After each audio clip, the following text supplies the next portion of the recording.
Hello everyone. आज हम पढ़ने जा रहे हैं इस वीडियो में about fundamental rules of pleadings.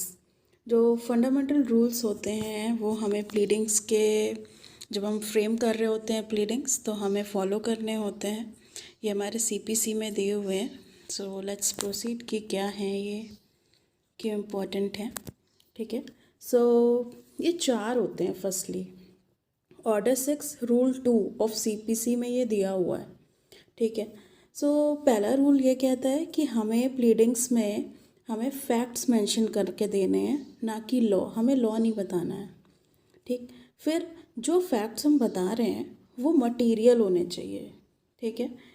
ये मटेरियल फैक्ट्स होने चाहिए सिर्फ। फिर उसके बाद ओनली फैक्ट्स बताने हैं हमें। ठीक है। एविडेंस नहीं देना है। एविडेंस हम बाद में देंगे, स्टार्टिंग में ही नहीं देना है।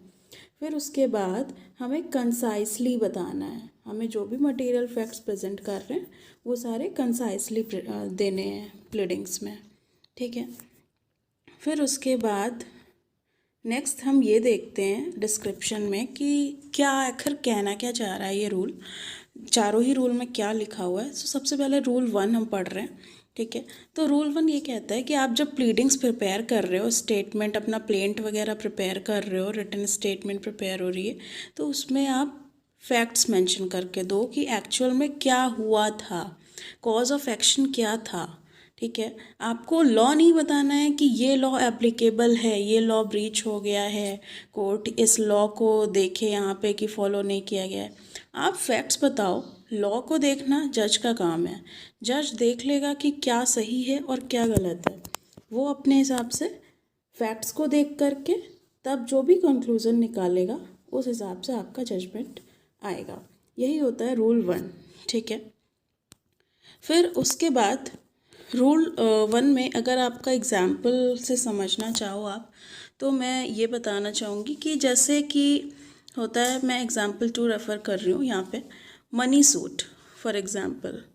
तो आप अगर किसी से मनी के लिए एंटाइटल हो, ठीक है, आप अगर प्लेंटिफ हो तो आपने डिफेंडेंट के अगेंस्ट में केस किया हुआ है, ठीक, तो आप कैसे जो है उससे मनी रिकवर कर रहे हो, आपको बस अपने फैक्ट्स बताने हैं कि आप कि डिफेंडेंट ने आपसे लोन लिया था, आपको प्रॉमिस किया था देने के लिए, लेकिन अभी तक दिया नहीं है। ठीक है। और ड्यू डेट निकल गई है। तो यहाँ पर क्या है कि आपने रिक्वेस्ट करी डिफेंडेंट से, ठीक है, इवन दो ड्यू डेट पे खुद देना चाहिए उसे, लेकिन उसके बाद भी उसने मना कर दिया, ठीक है, आपका मनी देने से। तो फिर आपके पास ये फैक्ट है आपका, आपके मैटर का, जो कि आपकी प्लेंट में मेंशन होना चाहिए। कौन सा लॉ लगेगा ये हमें यहाँ बताने की ज़रूरत नहीं है। वो जज का काम है, वो खुद ही देख लेगा कि क्या लगेगा। ठीक है। तो ये होता है हमारा रूल 1। इसके कुछ एक्सेप्शंस भी हैं कि कुछ केसेस ऐसे होते हैं कि वहाँ पर हमें फैक्ट्स तो बताने ही होते हैं, ठीक है, लेकिन लॉ भी बताना होता है। ठीक। तो जैसे कि फॉरेन लॉ है, कुछ एप्लीकेबल है तो हमें बताना पड़ेगा। कुछ कस्टम्स हैं हमारे, ठीक है, वो बताने पड़ेंगे। और कभी कभी ऐसा कुछ होता है mix question of law and fact, तो भी हमें लॉ बताना पड़ेगा। Legal pleas, inferences of law, इन सारी सिचुएशंस में हमें फैक्ट्स और लॉ दोनों ही बताना होता है। ओके। ये था हमारा रूल कि हमें इसमें ये बताना होता, रूल 1 था जिसमें हमें ये बताना होता है कि हमें फैक्ट्स, प्लीडिंग्स में फैक्ट्स मेंशन करने होते हैं, ना कि लॉ। नेक्स्ट हमारा आता है रूल 2। रूल 2 क्या कहता है कि आपको जो फैक्ट्स मेंशन करने हैं प्लीडिंग्स में, अपने प्लेंट या रिटन स्टेटमेंट में, वो सारे ही मटेरियल फैक्ट्स होने चाहिए। बहुत ही ज़्यादा फैक्ट्स नहीं डालने हैं आपको, सिर्फ मटेरियल वाले डालने हैं जो इम्पॉर्टेंट है आपके केस से रिलेटेड। ठीक। अब होता इसलिए है ना ऐसा कि अगर आप सब कुछ अगर लिख दोगे उसमें तो बहुत ही बल्कि हो जाएगा सभी के लिए, उसको पढ़ना, उसको समझना, और उसमें क्या इम्पोर्टेंट है क्या अनइम्पॉर्टेंट है ये नहीं पता चल पाएगा। ठीक है। तो हमें ये देखना है कि हमारे केस के अकॉर्डिंग क्या चीज़ मटीरियल है। ठीक है। हम अब मटीरियल क्या होता है, ठीक है, तो मटेरियल फैक्ट्स हम देखेंगे कैसे। तो हमें उसकी इम्पोर्टेंस देखनी होगी, सिग्निफिकेंस देखनी होगी, रेलिवेंस देखनी होगी कि वो कितना इम्पोर्टेंट है। So what are material facts अगर हम देखें, ठीक है, तो every fact on which cause of action और defence is found, that is material fact. वो फैक्ट जिससे हमारा कॉज ऑफ एक्शन बन रहा है, ठीक है, हमारा जो कॉज ऑफ एक्शन है वो किस पे डिपेंड कर रहा है, वो वाले सारे ही फैक्ट्स हमारे मटेरियल फैक्ट्स बन जाते हैं, ठीक है।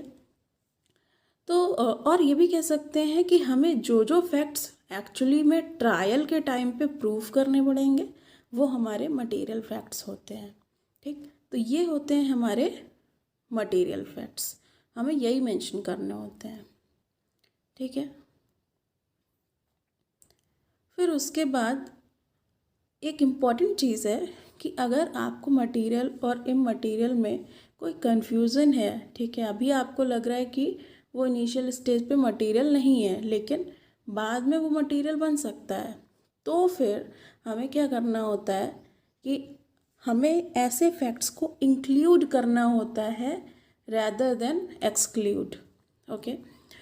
क्योंकि बाद में हम नहीं उसको जो है अगर वो छूट गया तो फिर उस पर कुछ एक्शन हो नहीं पाएगा। इसलिए एग्ज़ाम्पल मैं देती हूँ कि जैसे कोई प्लेंटिफ है, वो अपना क्लेम कर रहा है किसी डॉक्यूमेंट के बेसिस पे, ठीक, तो उसे उस डॉक्यूमेंट का इफ़ेक्ट बताना ज़रूरी है। ये मटेरियल चीज़ हुई।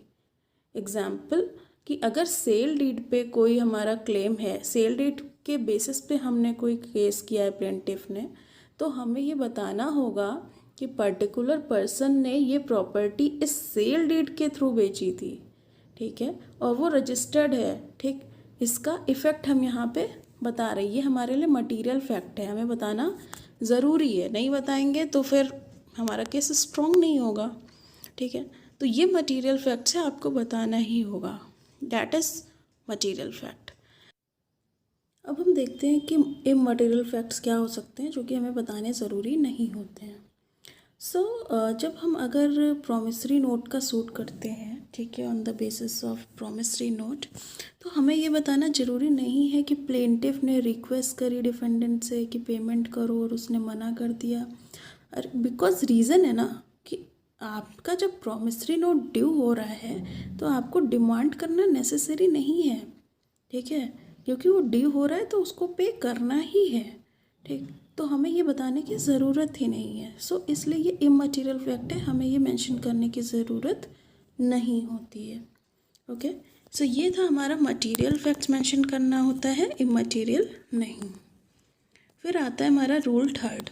रूल थर्ड क्या कहता है कि ऑर्डर 6 रूल 2 में लिखा हुआ है कि हर प्लीडिंग में एक स्टेटमेंट होना चाहिए मटेरियल फैक्ट्स का जिस पे पार्टी अपना क्लेम या डिफेंस रिलाई करती है, बट नॉट द एविडेंस, ठीक है। फैक्ट्स होने चाहिए लेकिन एविडेंस नहीं, ठीक। रीज़न क्या है कि अगर हम एविडेंस मेंशन करने लगेंगे, सारे प्लीडिंग के साथ साथ देने लगेंगे फैक्ट्स के साथ साथ, तो there shall be no limit of details, और हमारा जो ऑब्जेक्ट होता है प्लीडिंग का वो गायब हो जाएगा, क्योंकि प्लीडिंग का ऑब्जेक्ट ही यही है कि चीज़ों को क्रिस्प करना, ठीक है, हमें डेफिनेट इशू तक पहुंचना, ना कि हमें उसको बल्कि बनाना या कंफ्यूजिंग बनाना, ठीक है। कंफ्यूजन को कम करने के लिए प्लीडिंग्स बनाई जाती होती है, प्लीडिंग्स की जाती है, ठीक। अब लेकिन होता क्या है कि एविडेंस जो होते हैं कभी कभी उसमें ही फैक्ट्स होते हैं, ठीक। लाइक एविडेंस को अगर हम डिवाइड करें तो 2 तरीके के एविडेंस होते हैं, फैक्ट्स को, सॉरी, ठीक है, फैक्टा प्रोबेंडा और फैक्टा प्रोवेंशिया, ठीक। The facts which are to be proved are known as facta probanda, ठीक, जिन्हें प्रूव करना है, ठीक, जिनको प्रूव किया जाएगा, ठीक है, उसे बोलते हैं फैक्टा प्रोबेंडा, ठीक। These are the facts on which a party relies and are ought to be stated in the pleading, ठीक। ये फैक्ट्स इन इशू नहीं होते हैं लेकिन ये रेलिवेंट हैं, ठीक है, क्योंकि ट्रायल के टाइम पे इनका जो प्रूफ है, ठीक है, वो इस्टेब्लिश करेगा कि फैक्ट्स एंड इशू क्या थे। फैक्ट्स एंड इशू मतलब स्टार्टिंग में जो हुआ, ठीक है। फैक्टा प्रोवेंशिया क्या होता है? फैक्टा प्रोवेंशिया होते हैं वो फैक्ट्स, ठीक है, जिनकी हेल्प से हमारे फैक्टा प्रोवेंडा प्रूव होता है। वो फैक्ट हमारे कहलाते हैं फैक्टा प्रोवेंशिया। अब एग्जाम्पल अगर हम देखें तो अगर ए और बी की मैरिज होती है किसी कस्टम के थ्रू, ठीक है, तो यहाँ पर कस्टम जो है बोथ फैक्ट एंड इशू और फैक्ट एंड एविडेंस दोनों ही चीज़ें हैं, ठीक। तो यहाँ पर क्या होगा कि रीज़न उसका क्या है कि अगर कस्टम प्रूव हो गया, ठीक है, तो मैरिज भी प्रूव हो जाएगी, ठीक है। तो अब यहाँ पर क्या है कि हमें प्लीडिंग में दोनों ही चीज़ को मेंशन करना होगा, ठीक, कि इस कस्टम के अकॉर्डिंग ये मैरिज हुई, ठीक। अब यहाँ पर ऐसा नहीं है कि हमें वो जो कस्टमरी लॉ जहाँ भी लिखा हुआ है उसकी मैनुअल ला के हमें प्लीडिंग के समय ही लगानी, नहीं। एट द एविडेंस स्टेज हमें वो मैनुअल कस्टमरी लॉ की लगानी होगी, ठीक है, एज एन एविडेंस। ये होता है हमारा रूल। फैक्ट्स मेंशन करने हैं, नॉट एविडेंस, ठीक है। फिर उसके बाद हमारा आता है रूल 4। रूल 4 क्या कहता है कि आप फैक्ट्स को मेंशन करिए प्लीडिंग में, लेकिन कंसाइसली एंड प्रिसाइसली। मतलब ये कि हमें प्लीडिंग को बल्कि नहीं बनाना है, बहुत सारा उसमें सब कुछ हर एक चीज़ एविडेंस वगैरह सब कुछ नहीं मेंशन करना है। हमें शॉर्ट में ब्रेविटी के साथ सारी चीज़ों को मेंशन करना है, ठीक है। तो उसके क्या रूल्स हैं, कुछ एग्जांपल्स मैं बताऊंगी कि प्लीडिंग को हमेशा पैराग्राफ में डिवाइड करके लिखना होता है, हर पॉइंट को नंबर्ड होनी चाहिए कंसेक्यूटिवली, ठीक। डेट्स और जो भी नंबर्स, जहाँ भी नंबर्स आए वहाँ पर फिगर और वर्ड्स दोनों में होना चाहिए, ठीक है। और प्लीडिंग्स जो है आपकी वो ब्रीफ होनी चाहिए, टू द पॉइंट होनी चाहिए, ठीक है। फिर उसके बाद कोई भी वेगनेस नहीं होनी चाहिए, एम्बिगिटी नहीं होनी चाहिए, कुछ भी कंफ्यूज करने वाला नहीं होना चाहिए, सब कुछ क्लियर कट मेंशन होना चाहिए, ठीक। और दूसरी बात ध्यान रखने वाली ये है कि ब्रेविटी के साथ तो आप लिख रहे हो, लेकिन कभी भी ऐसा नहीं होना चाहिए कि उससे क्लैरिटी कॉम्प्रोमाइज़ हो जाए। क्लैरिटी कॉम्प्रोमाइज़ नहीं होनी चाहिए। आप शॉर्ट लिखो, बिल्कुल लिखो, लेकिन क्लैरिटी नहीं ख़त्म होनी चाहिए।